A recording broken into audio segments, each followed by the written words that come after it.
Estamos ao vivo, vamos esperar que entre alguém para a gente começar a falar.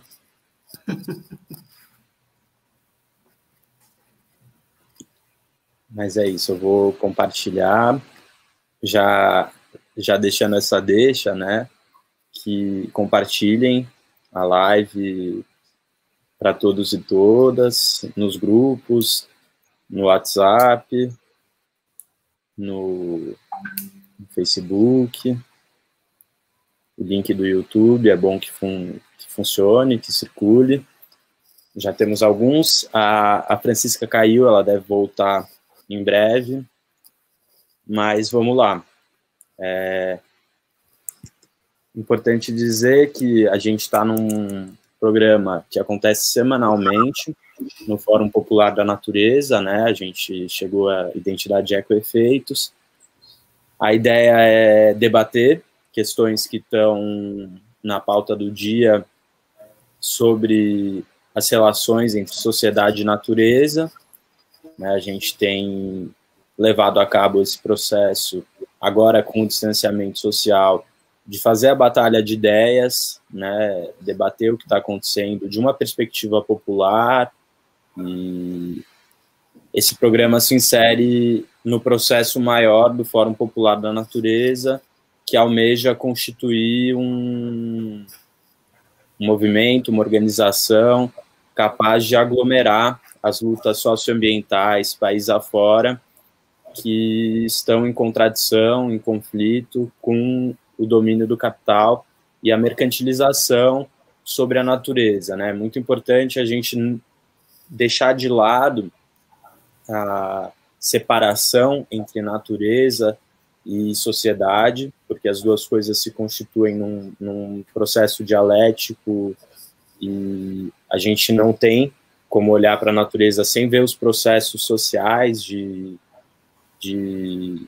construção, reconstrução, determinação desse ambiente em que a gente está vivendo, né?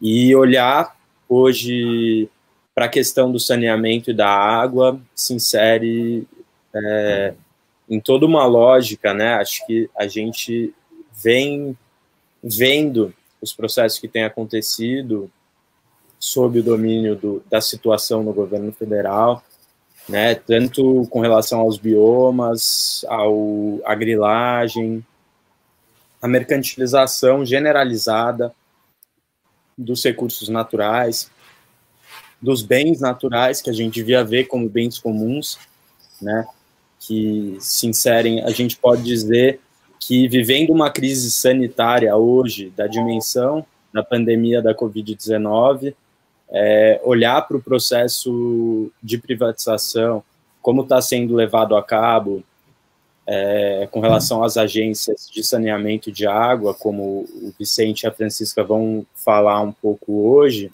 né, nessa conversa, ver que o governo está numa situação de crise, planejando crises sucessivas, né? É muito possível que essa crise sanitária se desdobre, se agrave e se some a outras crises que a gente já vive com relação à mercantilização da natureza, né? Ela é necessária, a água, no caso, né, com especial atenção a ela, é necessária para a nossa vida, para a nossa saúde. Então, falar de saneamento, falar de água é falar de vida, mas esse debate no interior das esferas dominadas agora, desde o processo político que a gente vem vivendo, não só no Brasil, mas na América Latina, há alguns anos, de contra-ataque, né, do capital, é pesado. Enfim, gostaria de chamar aqui e dizer que a Agnes, nossa apresentadora, costuma estar com a gente todas as semanas nesse programa, não pôde estar presente hoje, por conta de dificuldades de acesso, está tendo alguns processos ali de reforma em antenas e tal, ela não conseguiu, por conta da região, ter acesso a essa transmissão, então a gente optou por seguir com o programa, devido à urgência e à importância da pauta do saneamento, do acesso à água, hoje, com o Vicente e a Francisca. A Francisca acabou de cair, esperamos que ela volte logo, mas a minha fala inicial vai nesse sentido, né? Pensar o que está acontecendo com a água se insere num processo maior de mercantilização dos bens comuns, da natureza e da apropriação privada, né, desses, é difícil falar de serviços que a natureza nos presta, mas desses bens que são necessários para a nossa própria reprodução social. Já que a Francisca caiu, Vicente, talvez você pudesse começar fazendo uma introdução conjuntural, né, do que aconteceu nesse último período, desde... Francisca voltou.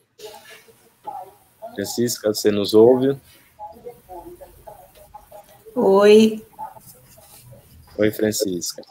Eu estava passando a palavra para o Vicente, mas a ideia é, fechando aqui a minha intervenção, que vocês comecem a falar um pouco do que vem acontecendo em relação ao acesso ao saneamento e à água, com relação a essa conjuntura mais geral de mercantilização da natureza que a gente vem vivendo no Brasil, né? E acho que também na América Latina está muito alinhado.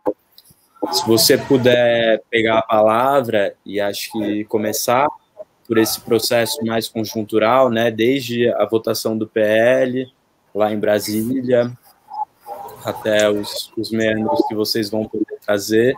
Eu já aproveito para me despedir aqui da galera, eu vou ficar nos bastidores daqui para frente. Grande abraço e boa Obrigada, conversa. Fred.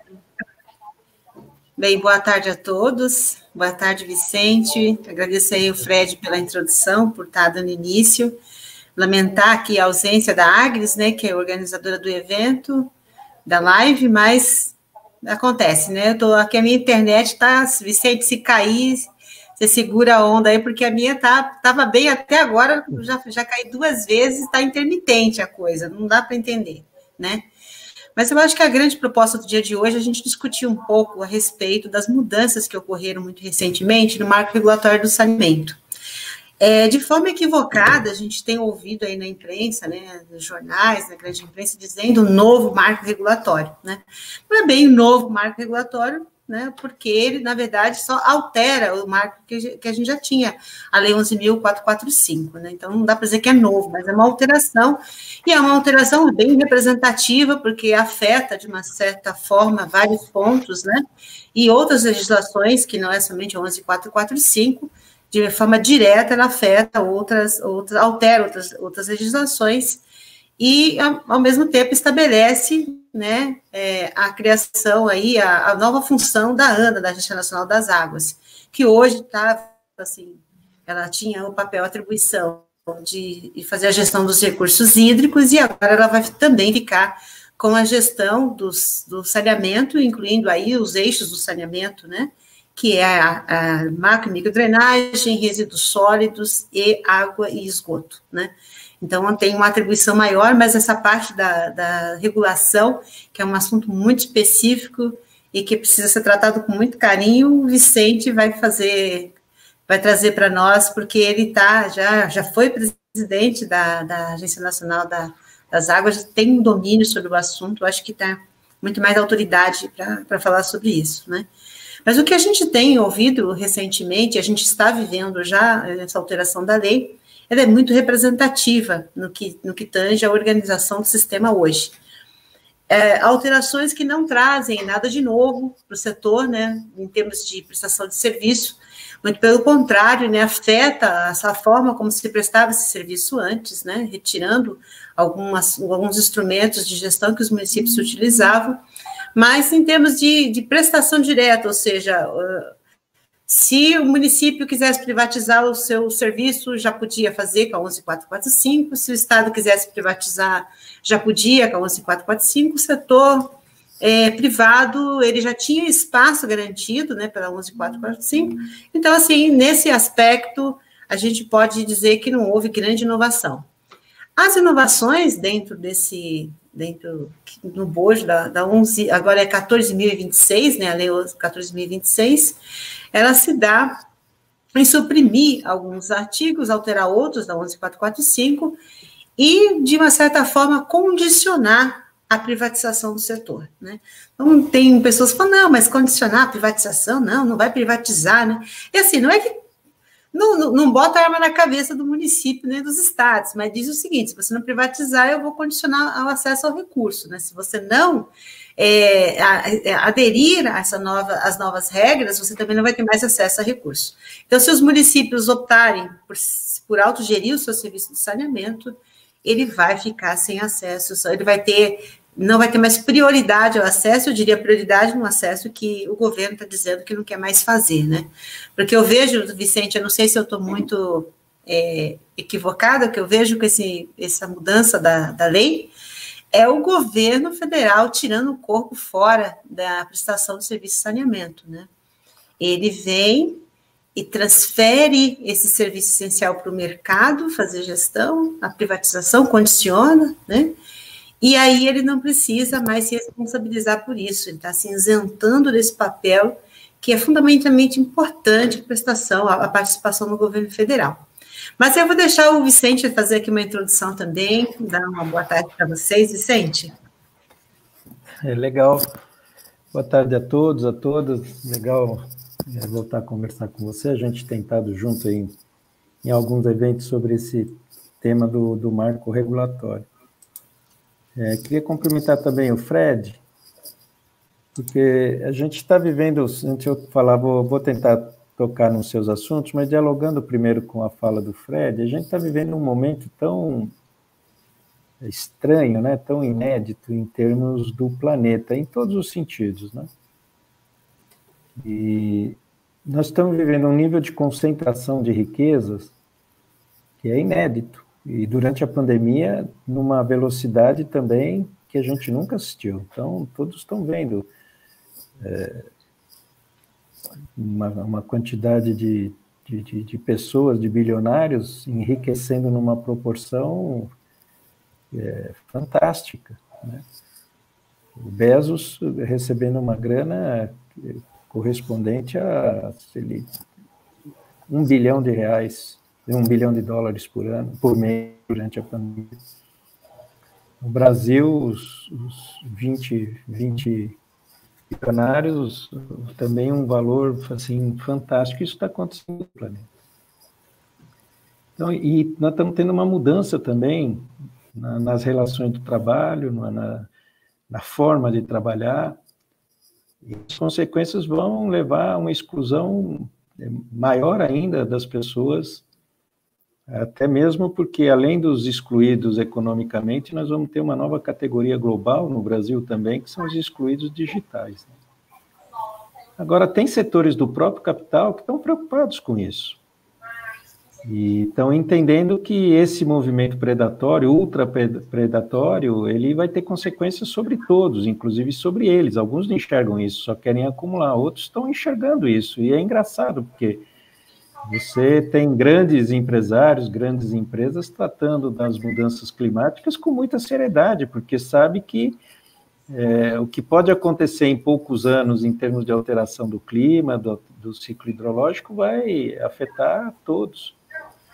Há cerca de 30 dias, um conjunto de 150 bilionários nos Estados Unidos escreveram uma carta dizendo: taxem-nos, queremos que as riquezas sejam taxadas, e todo mundo sabe que no Brasil o imposto é regressivo, quem ganha mais paga muito menos impostos proporcionalmente do que as pessoas pobres. Então, até o próprio capital está entendendo que precisa fazer um movimento de incorporar mais gente. Essas rendas básicas, né, a renda básica de cidadania, ou agora essa renda básica emergencial, está tomando conta de discussão ainda dentro do próprio modelo capitalista. Por quê? Porque tem um setor que está enxergando que que isso tudo tem limites.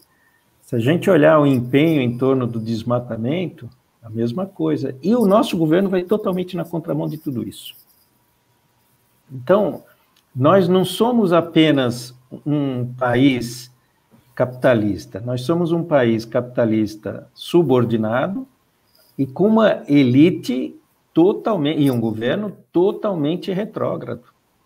Porque nem esses avanços que eu mencionei de preocupação do próprio sistema capitalista internacional nós estamos tendo aqui. E no saneamento a mesma coisa. Por quê? Porque todo mundo viu que aquela onda privatizante, né, do liberalismo, da Thatcher, do Reagan, privatiza tudo, privatiza saneamento, particularmente saneamento, isso todos vocês conhecem, tem um movimento de reversão muito grande, né? O que vai acontecer? No Chile, né, não é só a Previdência que é um dos grandes motores da sociedade nessa revolta toda. É o Chile que era vendido como um grande modelo de sucesso liberal, do liberalismo ao extremo no nosso país. O que está no centro da luta lá também? A propriedade da água. Né? A forma como, através de serviços públicos essenciais que são mercantilizados, as pessoas são excluídas desse processo, excluídas. Né? E se não são completamente excluídas, passam a ter uma relação de não disponibilidade, de não ter as suas condições mínimas de atendimento das suas necessidades básicas. A pessoa fica com medo de abrir a torneira por conta do que vai ter que pagar de conta. É um negócio desesperador. E aqui no Brasil está acontecendo esse movimento, que já está sendo abandonado no mundo inteiro, por setores capitalistas. Nós não estamos falando de transformação de regime, do fim do capitalismo, nem nada. O capitalismo está enxergando que ele precisa ser mais includente, que ele não pode ser tão concentrador, que os bens da natureza precisam ser cuidados, que o planeta tem limites, que a água é muito sensível, que o acesso à água tem que ser garantida, não pode ser transformada simplesmente num negócio. E a lei aqui no Brasil vai justamente na linha de fatiar o setor de saneamento, né, pulverizar, criar estruturas que são inconsistentes do ponto de vista técnico e legal, que são as chamadas unidades regionais de saneamento, que é juntar o que eles falavam de filé com osso, junto um município rico com um município pobre, como se no município rico não tivesse pobre, no município pobre não tivesse rico, quer dizer, um negócio absurdo, não tem nenhuma conexão, eles podem estar fora da mesma bacia hidrográfica, não precisam ter nenhum limite, não precisam estar nem serem municípios limites. Isso é pior, muito pior, do que a tentativa do governo Fernando Henrique, no final dos anos da década de 1900, da década de 90, aonde ele queria privatizar apenas as regiões metropolitanas, que era o famoso 41-47, um projeto de autoria do então senador José Serra, que agora também está aí com essas denúncias todas, né? Esse projeto aqui não é nem região metropolitana, é qualquer município do Brasil vai ser forçado, né? Como a Francisca colocou, por conta de restrição orçamentária, vai ser de recurso, vai ser forçado a colocar o seu serviço municipal para ser privatizado. Né? Colocaram umas metas lá que são metas interessantes, quando a gente fala, vamos universalizar, então aí coloca 99% de água. Né? Essa cobertura no Brasil tem números variáveis, mas nas regiões urbanas é alto, nas regiões rurais é muito baixo ainda no Brasil, aí coloca 99%. Aí fala em 90% de cobertura, o Brasil tem cerca de 60% de cobertura no Brasil, na média, né? Algumas regiões mais, outras menos. Vai estar 90% de tratamento de esgoto. O que é isso? Só que o tratamento de esgoto é 50% daqueles 60%. Então é 30%. E você vai fazer isso num prazo de 13 anos. Né? Impossível, simplesmente impossível. Quem vai entrar no sistema vai dizer assim, eu preciso cumprir isso. Para eu cumprir isso, eu preciso aumentar a tarifa. Vai aumentar a tarifa vai explodir, e essas metas não serão atingidas, e as pessoas serão excluídas do saneamento, não só porque o serviço não chega, mas em muitos lugares onde o serviço chega, as pessoas não vão ter condições de pagar. Vicente, eu acho que a grande questão também que esse projeto traz, né, quando você vê os números fantásticos, né, e a questão das metas, quando você olha o Plan SAB, as metas que estavam estabelecidas no Plan SAB, elas não eram iguais no território nacional, não era a mesma meta padronizada, até porque o Brasil tem desigualdades regionais, então você já pega a região sudeste, a centro-oeste, que já estão muito mais avançados em termos de abastecimento e atendimento, tanto com água, que chega a índices de 90% com água, 80% de coleta de esgoto, quanto uma região nordeste que você tem ali, ou norte, que você tem índices ainda muito inferiores, né, de coleta e tratamento de esgoto e de abastecimento com água. Então, quando você coloca uma meta universal, né, então, olha, o país inteiro, todas as regiões do país, independente, né, da situação que se encontra hoje, em termos de abastecimento, vai ter que chegar a essa meta até 2033, mas também tem ali dentro, tem uma gambiarra que a gente chama, né, se não conseguir chegar a esse índice, né, se a avaliação econômico-financeira desse território não viabilizar essa universalização, nesse índice até 2033, então pode se prorrogar até 2040. Então, você estica a corda, né, justifica que eles não vão ter condições, e estica a corda até 2040. Então, ao invés de você olhar dentro dessa perspectiva que o Brasil é desigual, nós temos dentro do Brasil diversos brasileiros.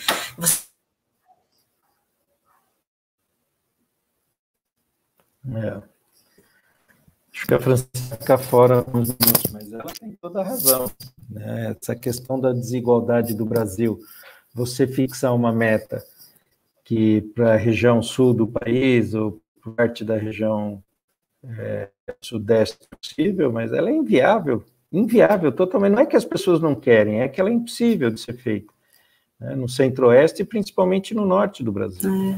Eu até descobri. Então, eu concordo com... Estou aqui dialogando com o que você está dizendo, quer dizer, fixar metas que são irreais para um país totalmente desigual não tem sentido, né, Francisco? Não tem, até porque, imagina, se a região norte hoje, aqui pegando os dados do Sinis, né, você pega a região norte hoje está com índice de cobertura com água de 69%, e o índice de coleta e de tratamento de esgoto, olha, a coleta já chegando a 21% do esgoto coletado, que é 13%. Então, você imagina quem tem na região norte, lá que está com índice de 13% de coleta, você vai dizer que eles vão conseguir chegar a 90% em 2033? Se nesse período todo, do Planasa para cá, que você pega a década de 70 para cá, onde você teve um grande investimento, uma reorganização desse setor, né, não conseguiu avançar, agora você vai tirar essa desigualdade, essa diferença de 50 anos em 13 anos.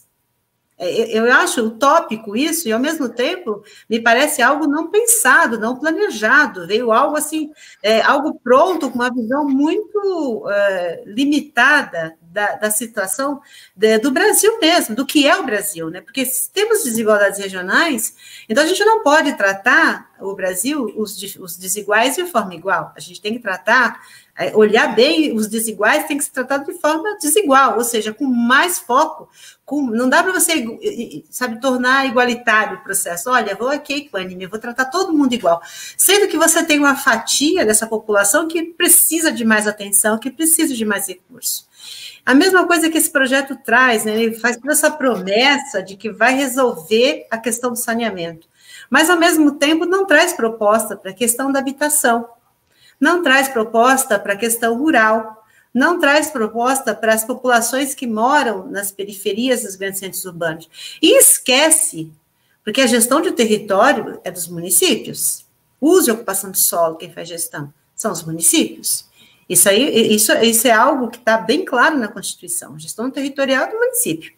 Agora, como é que eu vou fazer? Chego aqui em São Paulo, por exemplo, que eu tenho cerca de 2.800.000 habitantes morando em comunidades precárias, tá? Vamos usar o termo precário aqui. Ou na Baixada Santista, aqui de São Paulo, 30% da população vivendo em assentamentos precários. Encosta de morro, fundo de vale, área de proteção, mangues, que são áreas que você não pode legalmente alcançar, né? Então, como é que eu vou prometer universalizar sem classificar ou sem definir o que é essa universalização para esses assentamentos que necessitam obrigatoriamente de uma reestruturação, de uma melhoria nas condições de habitação, para depois eu levar saneamento? Algumas famílias, algumas eu preciso relocar e levar para áreas, né, porque está ali em uma situação de risco geológico, né? Então eu preciso tirar essa população daquela condição para depois oferecer saneamento. Então torna-se uma coisa muito linear. E na medida que eu não faço essa segregação, ou que eu coloco exceções à regra, né? Então, se essas pessoas que vivem, porque a lei ela fala isso, né? As pessoas que estão em assentamentos precários, em áreas irregulares, então não existe a obrigatoriedade de atender. Ou seja, quem não tem saneamento hoje, Vicente, vai continuar sem ter, né? E aí, tem uma outra questão que é grave, né? Porque a lei mexe, hoje a gente tem na região, eu tive a oportunidade de, alguns anos atrás, trabalhar com saneamento em área rural.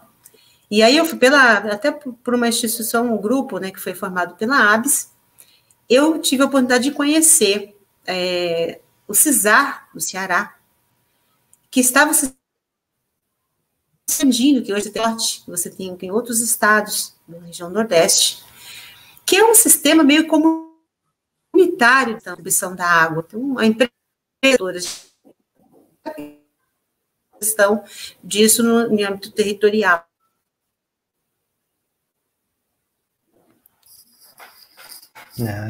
A internet da Francisca está instável mesmo, mas o CISAR é uma experiência no Ceará muito interessante de cooperativismo em torno da oferta de água, e são modelos que são reconhecidos internacionalmente, só não são reconhecidos no Brasil, né?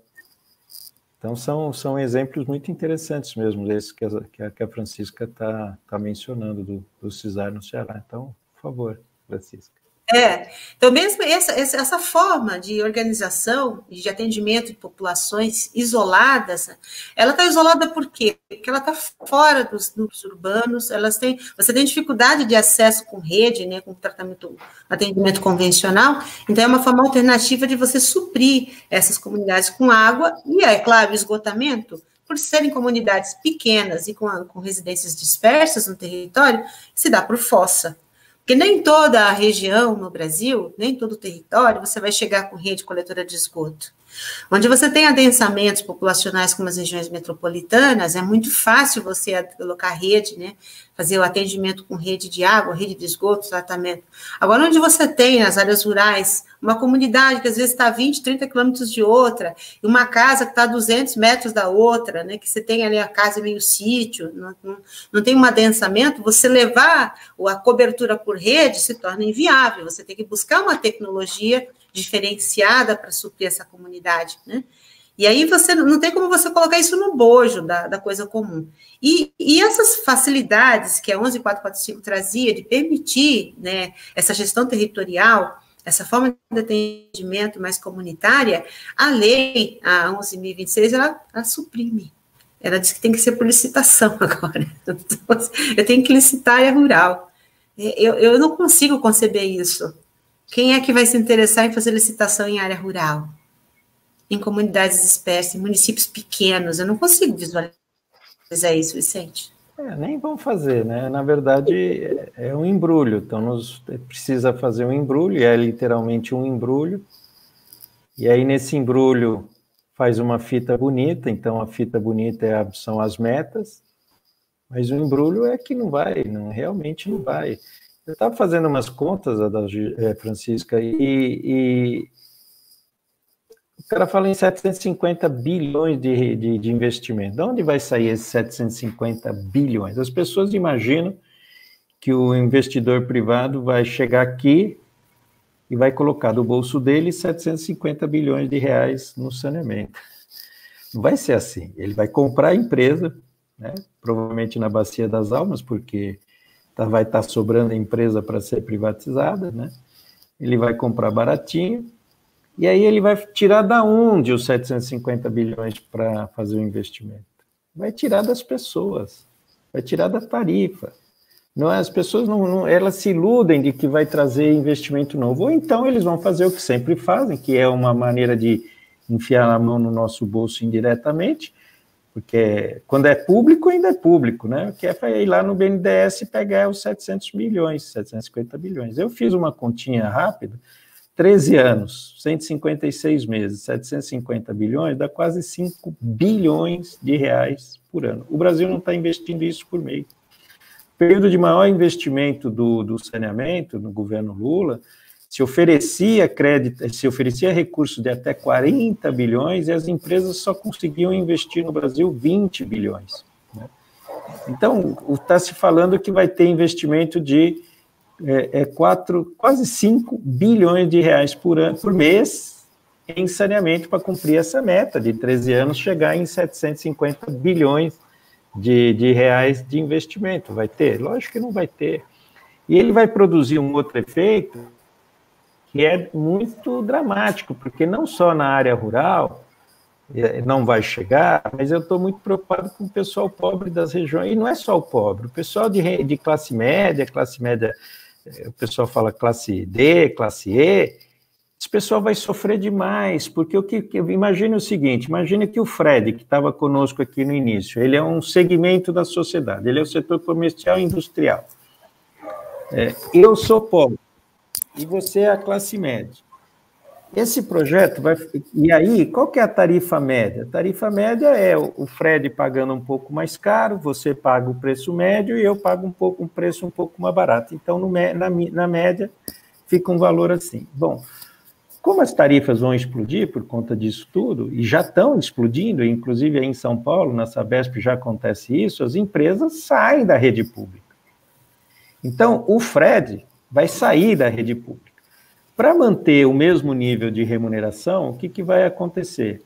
Vai subir para você e para mim, que sou renda baixa, você que é classe média. Bom, eu como renda baixa, não vou conseguir pagar, simplesmente isso, eu não vou conseguir pagar.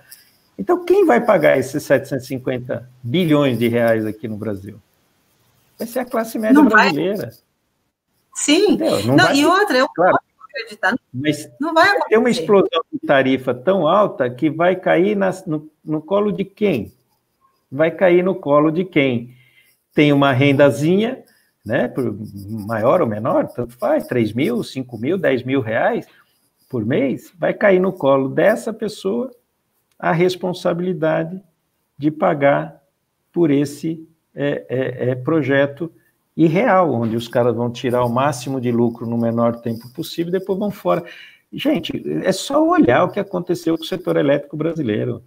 Quando o setor elétrico brasileiro foi privatizado na década de 90, metade de 90, um pouquinho para frente, falando da distribuidora, se falava muito que ia ter investimento, teve nada. As empresas entraram, né, ganharam muito dinheiro, fizeram o quê? Valorizaram as empresas, porque começou a dar um lucro tremendo, a conta disparou, principalmente depois do apagão de 2002, e aí o que essas empresas fizeram? Venderam para outros. Então, se eu olhar quem comprou as empresas de distribuição, quem opera as empresas de distribuição hoje no Brasil, é completamente diferente. No saneamento vai ser a mesma coisa. Quem vai entrar no saneamento é aventureiro no Brasil. Quem vai entrar no saneamento no Brasil é fundo de especulação que está sobrando dinheiro, vai entrar aqui, não precisa pegar dinheiro na bolsa, né? Porque a bolsa é instável. Ela vai pegar dinheiro do seu bolso, não é na bolsa, vai pegar dinheiro do seu bolso, do bolso das pessoas aqui no Brasil. Então, veja, as pessoas confundem, né? Você ser produtor, sei lá, de um parafuso, de um prego, de um automóvel, né? Ah, não precisa ser o Estado, mas ninguém está falando que precisa ser o Estado. Agora, quando você trata de serviços públicos essenciais, como a questão da água, não tem como deixar o Estado de fora. Veja o que aconteceu com a energia elétrica. Começou a pandemia, teve uma medida provisória e isentou o pessoal de baixa renda do pagamento da tarifa de energia. 2 meses. Pô, todo mundo, que bom, é uma boa medida. No meio disso, o que fizeram as empresas de distribuição? Opa, peraí, esse pessoal que não está pagando, eu preciso fazer um empréstimo para aumentar a tarifa que eu estou perdendo esse pessoal pobre que está sendo dado desconto. Aí conseguiram, acho que foi 9 bi. Né? Aí venceu, ia vencer a MP agora, venceu agora, nesses dias, ontem, hoje. Né? O que fez o governo em conluio com uma parte da Câmara Municipal? Deixou vencer a MP, ou seja, as pessoas agora vão ter que voltar a pagar a conta de luz durante a inadimplência. Porém, o que eles queriam no meio desses 2 meses, que era passar aquele empréstimo que vai subir a nossa tarifa, eles conseguiram. Então, quando você lida com serviço público, não dá para fazer o mesmo tratamento que você faz quando você está lidando com coisas que não são assim tão essenciais. E coisas que, vejam, às vezes a gente até nem enxerga, mas eu falei aqui, estamos começando a criar também uma classe de excluídos, não só pela economia, mas pelo meio digital. Então, o Estado precisa, porque as crianças não têm. Minha filha, por exemplo, a gente faz um esforço enorme aqui, ela estuda numa escola de classe média, tenho filha única, eu e minha esposa trabalhamos, filha única, a gente paga um pacote caríssimo de internet para ela poder estudar. Quem não tem internet, faz o quê? Né? Então, o Estado tem que entrar nisso, no caso brasileiro, ou não? Ah, não, mas lá na Suécia não entra, lá na Finlândia não entra. Né? Na Noruega não entra, na Alemanha não entra, nem sei se entra, né, na Alemanha, mas nós não estamos falando da Alemanha, nós estamos falando do Brasil, o Estado tem que entrar. Então, tem coisas que não tem mais jeito, e o SUS é uma demonstração disso. Pega as empresas de saneamento, eu vou encerrar com isso, Francisco. As empresas de saneamento privadas, o que elas fizeram durante a crise? Olha, o que você está me devendo, eu não te cobro, mas você me paga depois. O que fizeram as empresas públicas? Elas deram desconto, falaram para as pessoas, olha, você não me paga durante esse período. Então, o pobre, né, imagina, pegar os R$600 do governo para ter que fazer o quê com os R$600? Pagar a conta de água, pagar a conta de energia, que são coisas essenciais, pagar pacote de internet para a filha dele poder, filho, poder acompanhar os estudos, para não ficar de fora, para não ficar segregada socialmente, porque o único meio de crescer socialmente no Brasil é a loteria, o futebol ou é a educação. Se não for através da educação, as pessoas vão ascender socialmente. E aí, faz o quê com isso? Tem que pagar saúde. Né? Então, o pessoal vinha embora, não fosse o SUS. Eu lembro... Francisco, de um cara que foi ser atendido por Covid nos Estados Unidos, onde a rede é privada, mas todo mundo viu isso, e saiu depois de um mês, ele estava muito mal, mas conseguiu se recuperar, tal, que também aqui no Brasil acontece todo mundo. O cara ficou lá muito mal, saiu do hospital, tinha 5 milhões, $1 milhão de conta de hospital para pagar. O cara devia ter falado, me entuba, deixa eu morrer, porque eu não tenho como pagar isso. Aqui no Brasil, as pessoas são tratadas no SUS. Né? Por quê? Porque precisa ser assim. Né? Então, um negócio escandaloso, não só pelo propósito, mas por aquilo que você mencionou, e eu fiz questão também de ressaltar, o Fred falou, a mercantilização não é só do recurso natural, viu, Fred? É a mercantilização da vida. Né? E se você não vale nada, como disse essa coisa que está lá, de presidente, que morrer faz parte. Essa é a visão que as pessoas têm, não é de cuidar, de se preocupar, de garantir acesso, de garantir educação, garantir saúde, garantir água, né? Imaginando que não, a pessoa vai conseguir isso sozinho. Num país tão desigual, onde as oportunidades não aparecem, não adianta tentar falar em meritocracia, porque o filho do rico não fica pobre. Quando aparece num filminho, porque o cara gastou a fortuna dele, mas o cara tem educação, tem saúde, tem tudo. E o filho do pobre, se depender exclusivamente da família, não vai ter oportunidade. Quem tem que dar essa oportunidade para ele, garantir os serviços básicos para ele, é o Estado, é a sociedade brasileira. Então, é triste, né? Não só pelas suas consequências, Mas é triste porque nós estamos diante de um governo que é um retrocesso histórico. O Brasil era uma referência global em todas as áreas, na diplomacia, nos programas sociais, estava entrando na questão da formação acadêmica de nível superior, na pesquisa, tudo mais. Nós viramos um pária. Ninguém respeita o Brasil para absolutamente nada em função do que esse governo está fazendo. Aí acontece o quê? O cara dá R$600, queria dar 200 uma vez. Aí o Congresso se mobiliza, né? Com a esquerda principalmente, consegue mudar para ser R$600 3 vezes, né? E ainda com 1.200 para quem é mãe e tal, não sei o quê. Aí o cara vem depois e diz que está fazendo a maior redistribuição de renda do Brasil, o maior apoio de renda do Brasil. Fruto do quê? Fruto da pressão da sociedade, e acaba se valendo desse tipo de coisa. Quando você vai olhar para dentro desse governo, é um retrocesso em tudo que você olhar, ele é um verdadeiro retrocesso. E esse desprezo pela vida, ele não é um desprezo pela vida de todos. Esse é um desprezo pela vida dos mais pobres. É disso que o Bolsonaro está dizendo. Ele despreza a vida dos pobres. E ainda tem mais uma segmentação nisso, né? Porque quem são os mais pobres nesse país, né? São nós, a população preta, são os que vão sofrer muito mais com tudo isso, os indígenas que já estão sofrendo, né? Porque dentro dessa lógica da privatização, né, você vê hoje no mundo, há um tempo atrás, eu estava discutindo dentro do comitê de investimento da fundação que eu faço parte, a gente estava discutindo a questão do crescimento das bolhas econômicas no mundo, ou seja, um capital que se forma, né, a gente chama de fetiche, que Marx chamaria de fetiche do capital, né? É o capital sobre o capital que vai gerando e alimentando o capital, que chega uma hora que ele deixa de ter lastro, assim, ele não tem mais onde se apoiar, né? Porque é dinheiro gerando dinheiro, mas sem uma sustentação, sem um pilar. Então, eles precisam, esse excedente precisa encontrar um direcionamento para se fixar, para poder continuar se reproduzindo, é como se fosse um grande parasita, né?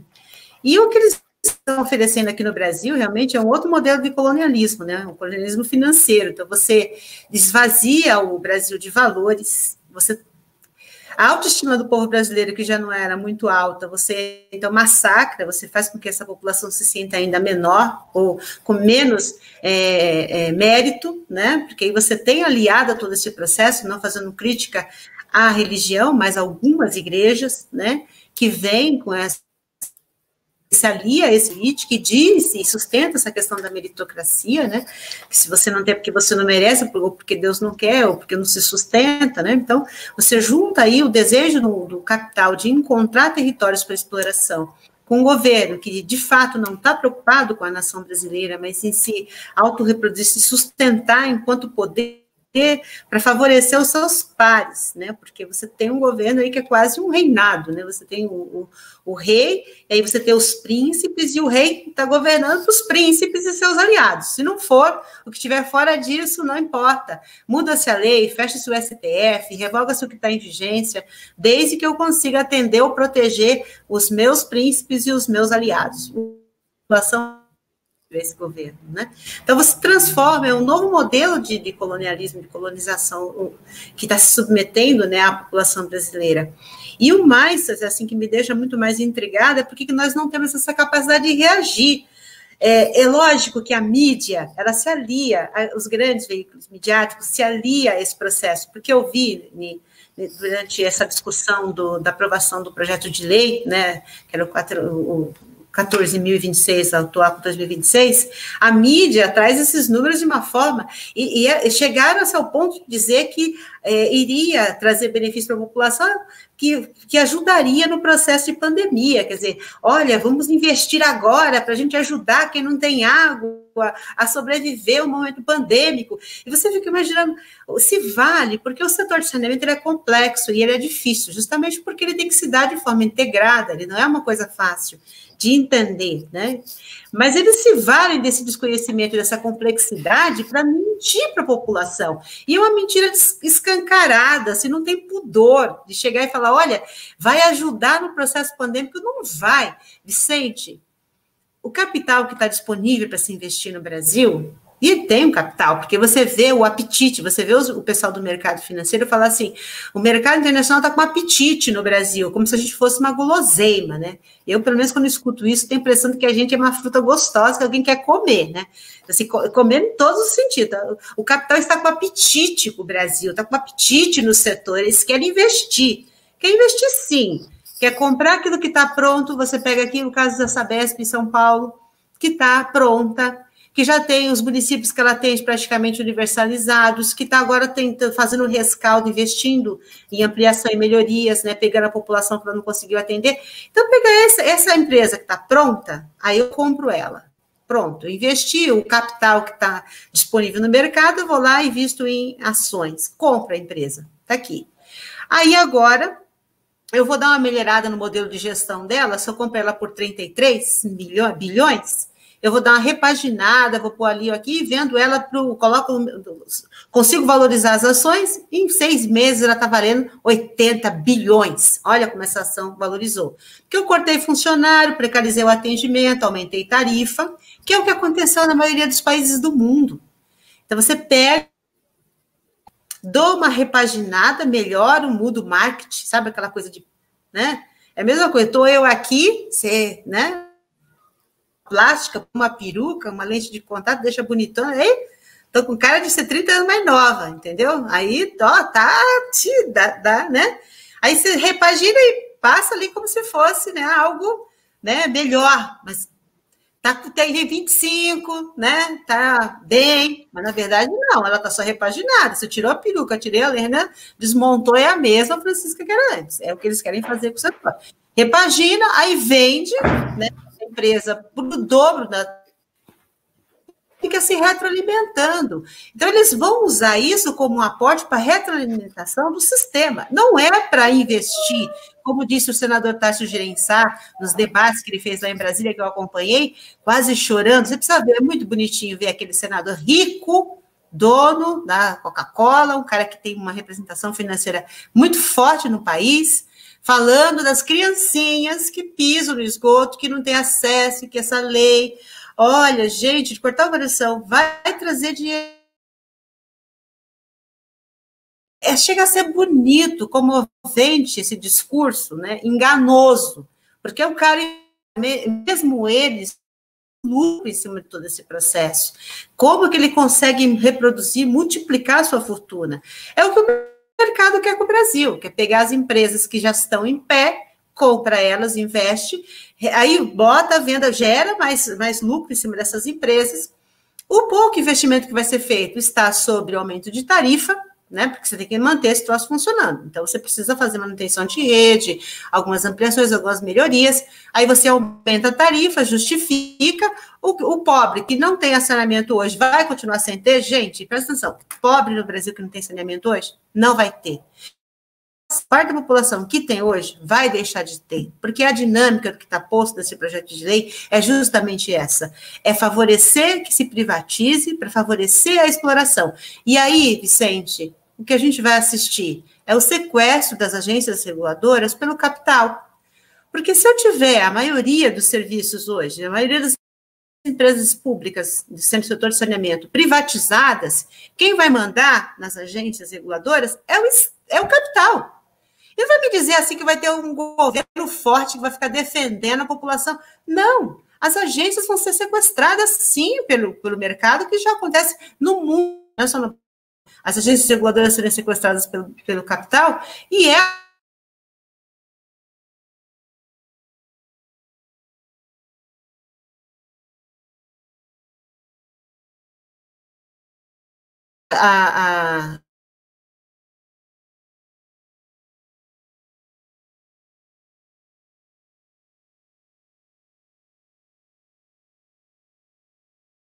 imagina, Vicente, se eu atrelar, como disse isso, eu ouvi isso num debate, se você atrelar, né?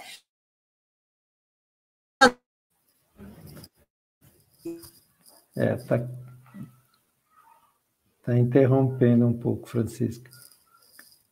Sobre essa coisa das agências, eu gostaria de falar um pouco, se você me permite.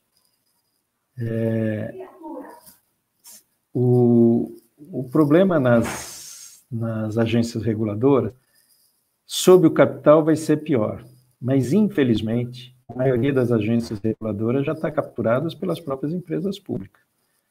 Então, nós precisamos dizer o seguinte, a situação foi melhorando, está tentando andar, mas o setor público também tem uma grande dívida com a população brasileira, porque senão a gente vai estar mentindo, né? E se você olhar para a Arcesp e a Sabesp faz o que a Sabesp quer. E a Sabesp é pública do ponto de vista ter o capital do Estado, mas a Sabesp não tem uma gerência, uma gestão pública.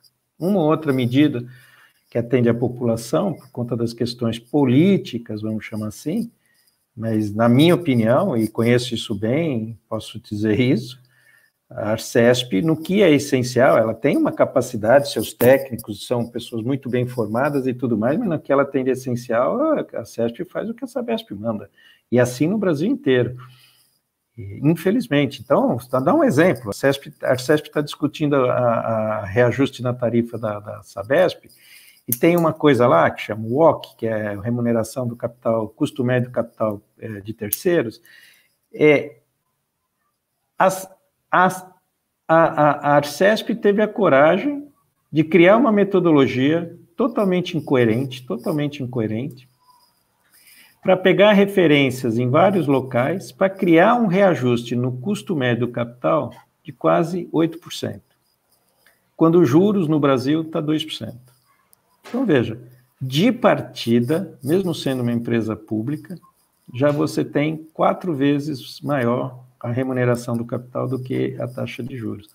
Então, eu acho que a privatização vai agravar problemas que a gente está vendo, e a questão da regulação é uma delas. Eu acho que a regulação do saneamento, aliás, todas, viu? Eu acompanhei isso, fui presidente da ANA, por sorte não lidava com tarifa pública, porque, sinceramente, aí eu não sei como seria, mas eu posso falar do que eu vi. A Anatel é um desastre, a ANAC é um desastre, né? A ANES é um desastre, os setores privados já estão lá dentro demais. E as empresas, as agências reguladoras de saneamento, no geral, mesmo que elas tenham avançado do ponto de vista técnico, estão todas capturadas. E vai ficar pior, entendeu? O problema nosso é que a solução, se você falar, tem um diagnóstico de que não está bom, é verdade, não? O saneamento no Brasil avançou, mas não está bom, né? Agora, qual é a proposta que eles vão colocar para a saída? É piorar, é você espremer e tirar o máximo que puder. No caso das agências reguladoras, eu acredito até, porque eu trabalhei nisso, foi no meu período ainda, Francisca, a gente queria... tinha alguns objetivos, fortalecer a gestão da água, por isso achamos que ficar na ANA era legal, para não ter esse desastre que é a poluição dos rios no Brasil inteiro, principalmente nas grandes cidades, né? E colocar luz, jogar luz, abrir essa relação que acabou ficando, na minha opinião, está muito comprometida entre as empresas de saneamento e as agências reguladoras no modelo atual. Então, quando você joga a luz ali, você deixa um certo desconforto, você começa a fixar regra. As agências reguladoras que estão a fim de trabalhar, elas vão dizer, pô, que bom que eu vou ter alguém olhando na minha relação com alguém mais poderoso do que eu. Então, as agências, vamos chamar assim, com vontade de trabalhar, elas já vão perceber que ter uma supervisão regulatória de qualidade ajuda o trabalho delas. Agora, aquelas agências que já criaram uma relação assim meio difícil de ser entendida entre a agência reguladora e a empresa prestadora de serviço, ou seja, ela faz tudo que a empresa de serviço, a prestadora quer, né, essa agência vai reclamar, porque, pô, estava tão bom eu namorar sozinho, agora eu preciso ter que alguém está olhando para o meu namoro aqui, não vai dar para fazer a mesma coisa. Então, a regulação no Brasil, ela, ela tem mais ainda para ser... para realizar para a sociedade brasileira do que, de fato, ela acabou constituindo. Então, de uma maneira geral, se constituíram estruturas técnicas caras, a sociedade paga caro pela regulação, não é pouco não, paga caro, porém, essa regulação, ao final, ela acaba se transformando num elemento de garantir o princípio fundamental, que é o do equilíbrio econômico-financeiro. Então, o cara que investiu tem que sair com o dinheiro, quando, na verdade, você está entrando num serviço público e o princípio deveria ser da garantia do atendimento, da modicidade tarifária, né? Então, você pega outro exemplo do setor elétrico brasileiro, teve lá um problema com um negócio que eles chamam de risco hídrico, né? Aí dá um prejuízo do risco hídrico. Mas espera aí, se eu comprei um negócio que tem risco, né? Sou um empresário privado, comprei um negócio que tem risco, aí na hora que o risco aparece, eu vou lá e passo esse risco para o Estado brasileiro. Quem acredita que a privatização no Brasil vai dar algum tipo de resultado? O que nós temos, sim, é fazer o Estado ser mais eficiente. Essas críticas são reais. A regulação ser melhor, a transparência ser maior, a participação ser maior. O que está acontecendo é tudo no caminho diferente. Transparência menor, participação social menor, né? Então, acaba sendo que até a porta de saída, que poderia ser um elemento onde a gente pode, vamos apostar por aqui, você está eliminando essa porta de saída. Bem ou mal, você tem a cada 2 anos ou 4 anos, você tem chance de escolher a proposta de governo, comprometer, gerir melhor as empresas e tudo mais. Quando elas são privatizadas, pelo amor de Deus, o cara indica... Vocês lembram da lenda do Bucéfalo, que era um cavalo que o cara nomeou como senador? O cara nomeia quem ele quer na empresa dele, não tem que prestar atenção, prestar satisfação para ninguém. Então, ele cria lá uma crosta, uma elite, um favorecendo o outro, tira direito trabalhista, tira salário, coloca as pessoas, todo mundo precisa trabalhar, e aí é o que acontece num país, vamos dizer assim, que o Estado de Direito não tem nenhum valor concreto. Então, o que está sendo montado para o saneamento no Brasil, em síntese, para quem está nos acompanhando, ela é um embrulho. Eu queria voltar nessa figura que eu criei aqui, é um embrulho. Tem uma fita bonitinha, né, que são as metas, né? Agora, se você abrir esse embrulho, você vai ver o que tem dentro e você não vai gostar. Nem um pouco, Vicente, porque quando você pensar, né? Primeiro que essas metas não vão ser atendidas. Depois essa questão da regionalização, vamos colocar o pobre com o município, é engodo, porque as revisões das metas, que está colocado conforme o projeto está prevendo, é a cada 5 anos, né? Então, eu não invisto nesses 5 anos, aí quando tiver revisão da meta, agora vamos ter que rever a meta, porque eu investi, eu justifico, prorrogas para mais 10 anos, e a gente conhece bem essa história, porque Manaus é bem a prova disso. As metas contratuais não foram cumpridas e estão sendo empurradas com a barriga há 20 anos, né? 20 anos eles estão empurrando as metas de atendimento em Manaus, e é privado. Então, você imagina eles ali, você capturando a agência reguladora, na maioria privada, na meta empurra-se. Vai discutir com quem? Porque se o Estado brasileiro, da forma como está posta, este modelo de Estado hoje, que está se enfraquecendo e cada vez mais se corrompendo aos interesses de mercado, em detrimento à condição de vida da população brasileira, também não vai fazer frente a essa estrutura do mercado privado para defender a sua população. Muito pelo contrário, o que tem se visto no mundo é, na verdade, uma união de interesses, porque o próprio projeto para ser aprovado já foi essa conjuntura, já foi essa união de interesses em detrimento aos interesses da população, como você mesmo falou, um embrulho, né, de presente bonito por fora, com um belo laço, papel prateado, lindo, né? Olha que coisa, mas quando você abrir, né, vai sair aquele palhaço, sabe aquele palhaço de terror, com o olhinho pulando para fora com uma faca na mão, assim? Esse é o conteúdo desse embrulho que você fez menção, que vai sair de lá é um buraquinho assassino. E se fosse bom, precisava aprovar do jeito que aprovou, sem discussão? Claro que não. Então, se fosse bom, aproveitou, porque a gente está aí nesse momento difícil no país e aprovou em plena pandemia, né? E aí os governadores, eu vi uma live dos governadores essa semana, agora eu começo a desconfiar que eles entenderam, né, que eles estão começando a compreender o que é o projeto, que não vai trazer benefício algum, a não ser para o mercado, né, para o privado, para a população não vai trazer, nem para esses governadores de linha mais progressista, que acharam que estavam também, né, porque o artigo 16, que foi o motivo de negociação, aprovação do PL, que o presidente vetou, né, e que agora a gente não sabe se vai conseguir ou não derrubar esse veto, né, que também seria uma transição, porque pensa, Vicente, eu não tenho transição nesse processo. Eu estou saindo do mercado 70% que é público, né? 70% você pega, né? Que são as empresas regionais, 70% são as estaduais. Eu estou saindo do mercado 70% público e estou empurrando para o mercado privado sem regra de transição. Se o mercado privado não quiser, não tiver bala na agulha, porque o cenário econômico mundial e o brasileiro, que não está nada fácil, principalmente o cenário nacional aqui, é de desestruturação, né?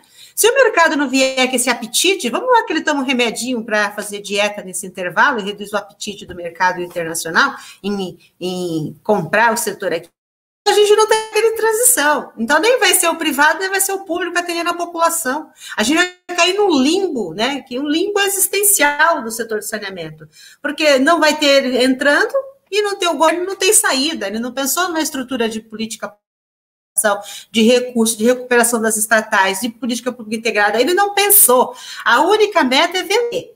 Privatiza tudo. Se não privatizar, não recebe mais recurso. O BNDES chega e fala, tem dinheiro para o setor, não falta dinheiro para o setor de saneamento, desde que seja privado, desde que seja para privatizar. Se for para a gestão das empresas públicas, não tem dinheiro. Mas se for para privatizar, o BNDES está com as burras de dinheiro para investir, né? Então, tem dinheiro, não vai faltar dinheiro para privatização, mas não tem dinheiro para fazer investimento no setor hoje, com todos os déficits que nós temos. Essa é a narrativa do governo, não tem dinheiro, né? Agora, eu não construí política de transição. Se o mercado não vier com todo esse apetite, o que vai acontecer com o setor, gente? O que vai acontecer? Que as empresas vão ser vendidas e não vão ficar em pé. Microfone. Oi, Vicente, liga o microfone. Vicente, o microfone. E também queria dizer aqui, companheiros, a gente está batendo o nosso teto, 6h15, a ideia é a gente acabar a discussão, né? Ela está se acolorando e acho que o momento demanda a gente se preocupar, porque tem toda essa, né, pegando o que você estava dizendo, Francisca, tem todo esse verbo, essa fala, né, contra o Estado por parte do neoliberalismo, mas, na verdade, ele não está sendo desmontado. Quem caiu foi o Fred. Caiu. Eu não caí nenhuma ainda. Eu já? Eu estou aqui, firmão. Não, não, mas tem não razão. Nós estamos encaminhando para o final. O que eu falei diante da sua fala é de que exatamente aquela expressão, se ficar o bicho pega, se correr o bicho come, porque as soluções estão sendo apresentadas. Ele é muito complexo. Como o Fred nos recomendou aqui a gente tratar isso no popular, mas, por exemplo, a Francisca conhece esse projeto de cabo a rabo, eu conheço esse projeto de cabo a rabo. As inconsistências, as soluções foram feitas, é tudo inconstitucional. Esse negócio das unidades regionais de saneamento, que são esses bloquinhos, não precisa respeitar a bacia hidrográfica, não precisa respeitar nada. É um negócio assim tão primário. Ah, não, como tinha uma crítica que só ia vender o filé, aí o cara fala, se eu vou vender o filé, coloca 100 gramas de osso no meio de 1 quilo de filé para resolver o problema. Como se as pessoas, quando chegar em casa, não vai pegar o osso e vai jogar fora. Ou dá para o cachorro, mas não vai comer, né? Então, esse negócio de juntar o filé com o osso vai continuar osso, e o filé vai virar osso, porque os caras vão comer o filé inteirinho até não sobrar mais nada. Então, esse projeto é um projeto muito mal estruturado, feito, assim, por quem até conhece, mas que propõe soluções que vão contra qualquer racionalidade. Imagina você juntar, eu sou aqui de Campinas, né, você juntar a cidade de Campinas numa unidade regional de saneamento com, sei lá, Franco da Rocha, ou com Ribeirão Preto. Ribeirão Preto não, porque é grande também, mas uma cidadezinha como Borá, né?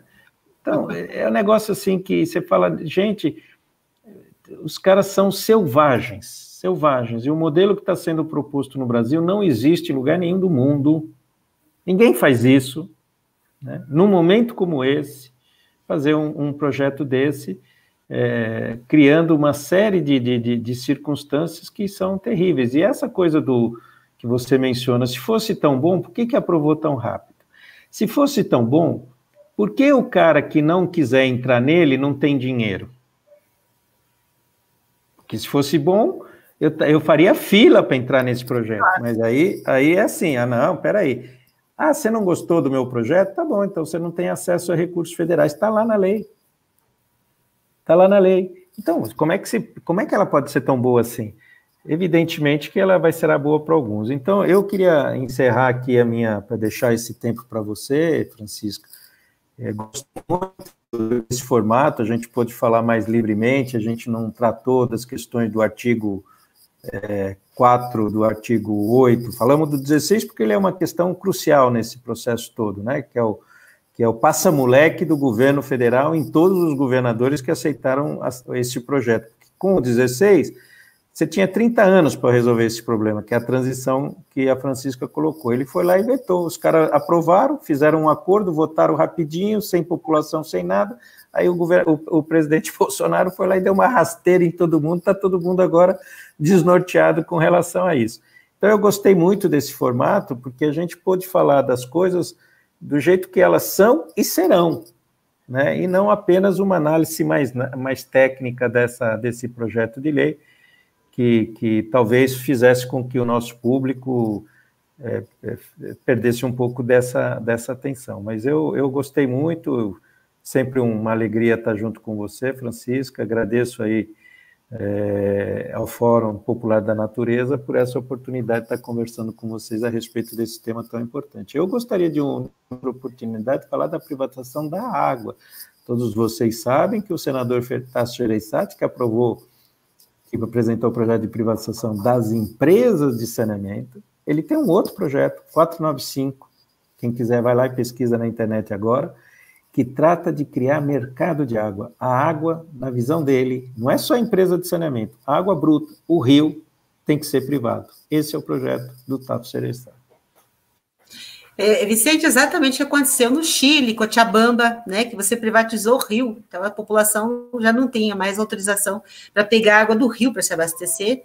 Essa é a meta dentro do escopo aí do projeto de lei do nosso senador Tasso Gereissati. O que quer tirar o esgoto do pé das criancinhas? Ele quer agora, né, privatizar os rios, o acesso à água num todo, né, como um todo. E já dá uma deixa nesse projeto de lei que a gente está discutindo aqui, quando ele cria a empresa produtora de água, ele já começa a delinear o que vem pelo futuro. Então, a empresa produtora que vai ter a ortoga, que vai comprar, que vai dominar o rio e vai vender água para como e a forma que eles acharem melhor. Então, esse projeto já dá a deixa. Então, já tem ali uma porta de entrada, e aí outro projeto que vem arremata essa questão da mercantilização da água. Vicente, eu quero dizer só que foi um prazer estar aqui com você, realmente é muito bom compartilhar, a gente está juntos nessa luta, vários eventos, né, estudando, brigando, vai para Brasília, volta, discute, cria grupo, organiza, mas eu quero deixar assim como mensagem que o mais importante é que a sociedade se engaje nisso. Esse é um ano eleitoral, a gente vai ter as campanhas para prefeito, para vereador, esse assunto tem que entrar na pauta dos prefeitos, dos vereadores. Os prefeitos precisam entender o projeto ler com muita calma, porque eles vão compreender o quanto os prefeitos vão ser prejudicados, a perda de autonomia que o governo está impondo para os prefeitos, uma condição de subordinação, o que foi uma conquista, né, no passado, está lá na Constituição.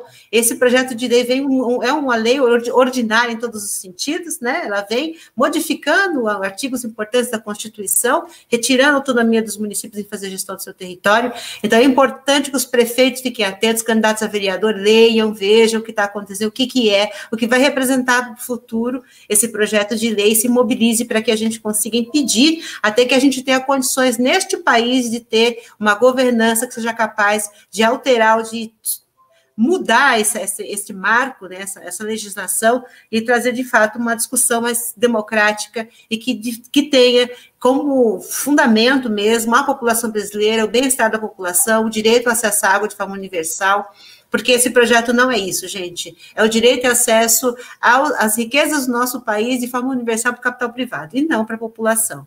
Então, só agradecer aqui pela oportunidade de estar com você, Vicente, pelo convite da Agnes de estar aqui, de estar junto com o público que nos acompanha e debatendo, e acho que a gente precisa debater incansavelmente essa discussão, até que a população esteja, de fato, engajada e entenda que tem muito a ver com a vida, com a rotina de todo o povo brasileiro, essas questões. Então, agradeço muito por estar aqui, Fred.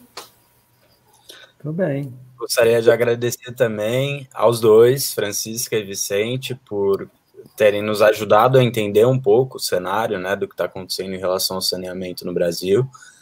Deixar aberto o convite, Vicente, para a gente discutir esses outros processos que estão acontecendo em relação à água, né, e a privatização do acesso à água, dos rios. Acho que é muito importante que a gente debata isso, e queria dizer que o fórum está totalmente aberto e disposto a levar essa discussão à frente. Acho que um dos nossos grandes desafios enquanto organização é justamente popularizar esses debates e conseguir que a gente tenha um entendimento mais expandido acerca dessas questões, para que consigamos nos posicionar e enfrentar esse desafio gigante que está na nossa frente, porque é a vida que está em jogo, né?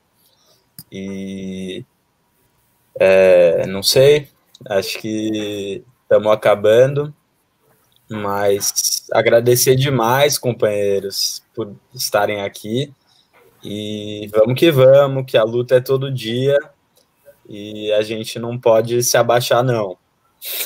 Não mesmo, Fred, como diz meu pai, é um ditado popular, meu pai costumava dizer que quanto mais a gente abaixa, gente, olha, não presta atenção no real, mais o popô aparece, entendeu? Então, a gente tem que estar de cabeça erguida, fazendo um enfrentamento, né? Nada de aceitar, e assim, nós somos um povo riquíssimo em cultura, em conhecimento, né? A gente tem que ter orgulho de ser a nação que é, e a gente não tem que aceitar qualquer governo, qualquer discurso, qualquer condição para existir. A gente tem capacidade como nação de lutar por um melhor, e a gente tem capacidade como nação de ter políticos que nos representem de fato, e que não se ter... Eleger empresário, gente, falando que vai defender o interesse da população, é mentira. Já dizer para você, não elejam, porque é mentira. Empresário defende empresário. Sabe, você tem que eleger quem de fato está ligado aos movimentos, à sua comunidade, aos interesses da sua região. Para com esse negócio de que, olha, não vou votar no meu vereador aqui do meu bairro, porque é pobre que nem eu. Vota no empresário que sabe o que ele vai fazer com você?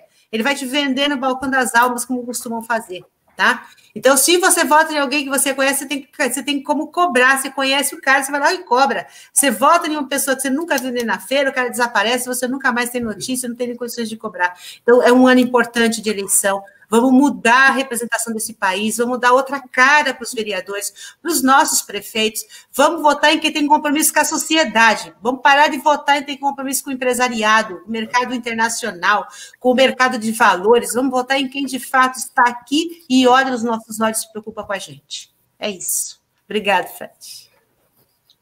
Valeu. Muito obrigado, Francisco e Vicente. É isso aí, vamos construir essa campanha e vamos construir esse trabalho de base, vamos estar com o pé no chão, né? Acho que estar acompanhando não é só votar, é seguir trabalhando, pressionando e conversando sobre qual a situação que a gente está vivendo, né? Acho que a gente pode abrir nesse sentido o fórum.